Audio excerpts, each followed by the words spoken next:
అందరికీ నమస్కారం అండి. ఈరోజు మనము వివాహము ఎందుకు ఆలస్యం అవుతుంది అనే విషయం దాని గురించి మనం తెలుసుకుందాం. వయసు అయిపోతుంది, వివాహం అవ్వడం లేదు, ఎన్నో సంబంధాలు వస్తున్నాయి, ఇంకా వివాహం కావడం లేదండి అని చెప్పేసి చాలామంది చాలా ప్రశ్నలు వేస్తున్నారు. మరి ఇలాంటి వారికి ఎందుకు వివాహం కావడం లేదు, ఎందుకు వయసు మీద పడుతుంది అని చూసుకుంటే జాతకంలో మనము కుజుడి యొక్క ప్రభావం చూసుకోవాలి. కుజుడి యొక్క ప్రభావము మన జాతకంలో ఏ స్థానంలో ఉంది, ఎలా ఉంది అనేటటువంటి విషయాన్ని మనం గమనిస్తే మనకు వివాహం ఎందుకు ఆలస్యం అవుతుందో తెలుస్తుందండి. ఎందుకంటే వివాహం ఆలస్యం కావడానికి రెండు కారణాలండి. ఒకటి కుజదోషము, రెండు కాలసర్ప దోషము. ఈ రెండు దోషాలు ఉన్నటువంటి వాళ్లకు వివాహం ఆలస్యం కావడం కానీ, లేదా వివాహంలో అయిన తర్వాత కూడా ఇబ్బందులు గొడవలు రావడం కానీ జరిగే అవకాశం ఎక్కువ శాతం ఉంటుంది.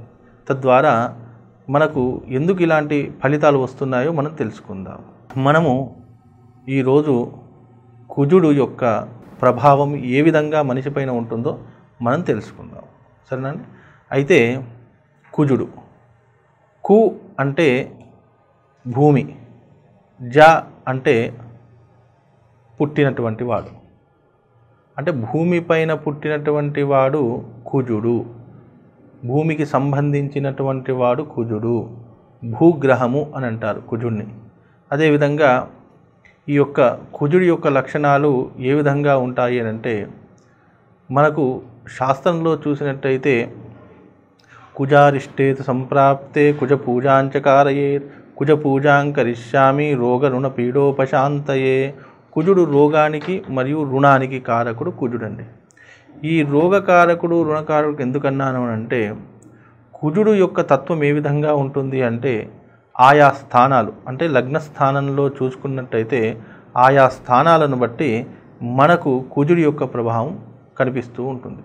లగ్నంలో చూసుకున్నట్టయితే కుజుడు మనకు జన్మస్థానం నందు కానీ, రెండవ స్థానం అంటే ద్వితీయ స్థానము, చతుర్థ స్థానము, సప్తమ స్థానము, అష్టమ స్థానము, ద్వాదశ స్థానం, ఈ యొక్క స్థానాలను బట్టి కుజుడు మనిషి పైన ఏ విధంగా ప్రభావం చూపుతాడు.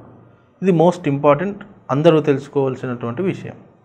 అంటే కుజుడు మనకు జాతకంలో బాగాలేదు అంటే హడావిడి పడిపోయి ఏదో భయపడిపోయి ఏదో జరుగుతుంది అనేటటువంటి అపోహలు మనము పెట్టుకోకూడదు. ఎందుకంటే వారి వారి స్థానాలను బట్టి వారి వారి కర్మను పట్టుకొని ఫలితాలు ఉంటాయి తప్ప, ఏదో కుజుడు నా జాతకంలో బాగా లేదన్నాడండి, మా పంతులు గారు ఈ విధంగా చెప్పారు, మా అర్చకులు ఈ విధంగా చెప్పారండి, మమ్మల్ని భయపడి, అలాంటి ప్రభావం ఏ విధంగా ఉండదండి. ఎందుకు అని అంటే కుజుడు అనేటటువంటి వాడు స్థానానికి కారకుడు. అంటే ఏ స్థానంలో ఏ కారకత్వం ఉంటుంది, ఏ స్థానంలో ఉంటే మనిషికి ఎలాంటి ఫలితాలను ప్రసాదిస్తాడు అనేటటువంటి ముందుగా మనం తెలుసుకోవాలి. అయితే ఏ స్థానాల్లో ఉంటే ఎలాంటి ఫలితాలు ఉంటాయి, కుజుడి యొక్క దోష ప్రభావానికి గల కారణాలు ఏమిటో మనం తెలుసుకుందాం.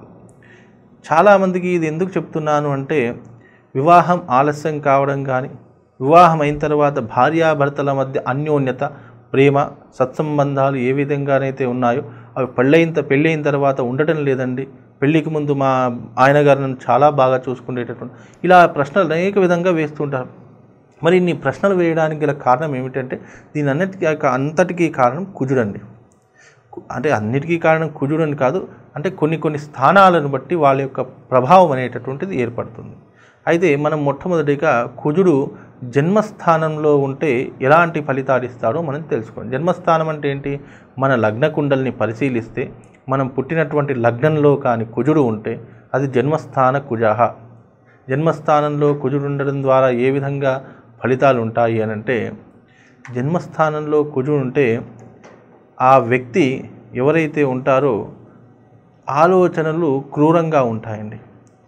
క్రూరంగా ఉండడంతో పాటుగా ఏ విధంగా బడాయిలు పోతారు, నేను అది చేసేస్తాను, ఇది చేసేస్తాను, నేను ఆ విధంగా ఉంటాను, ఈ విధంగా అన్ని బడాయిలు చెప్తారు. కానీ ఆ మనిషితో ఎలాంటి ప్రయోజనం ఉండదండి. కేవలం మాటల వరకే పరిమితం అవుతుంది. ఆ యొక్క పని చేయాలంటే మనిషి ముందుకు రాలేడు. అలాంటి ఫలితాలు జన్మస్థ కుజుడు ఉంటాడండి.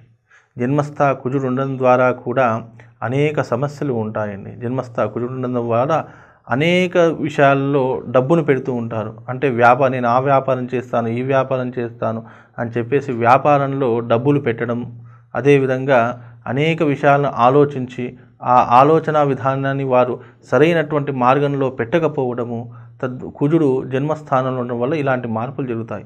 అనేక విషయాల్లో అంటే నేను ఆ వ్యాపారం చేస్తాను, ఈ వ్యాపారం చేస్తాను, వ్యాపారాలు అనేక విధంగా చేసి దాంట్లో డబ్బు పెట్టడం ద్వారా ఆ డబ్బు అనేటటువంటిది ఏ విధంగా అయితే మాయమైపోతుందో ఆ డబ్బు అనేటటువంటిది తిరిగి మనకు రాదు. అంటే పెట్టిన పెట్టుబడి మన చేతికి రాకపోగా నష్టం అనేటటువంటిది ఎక్కువ శాతం జరుగుతుంది. ఇది తొందరగా మోసపోవడానికి జన్మస్థ కుజుడు దీనికి ప్రభావం చూపుతాడు.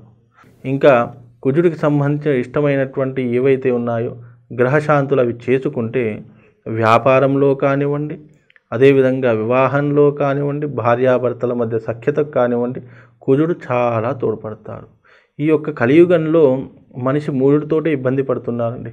ఒకటి ఫ్యామిలీ పరంగా, అంటే ఫ్యామిలీ అంటే ఏమిటి, భార్యాభర్తల యొక్క అన్యోన్యత గురించి.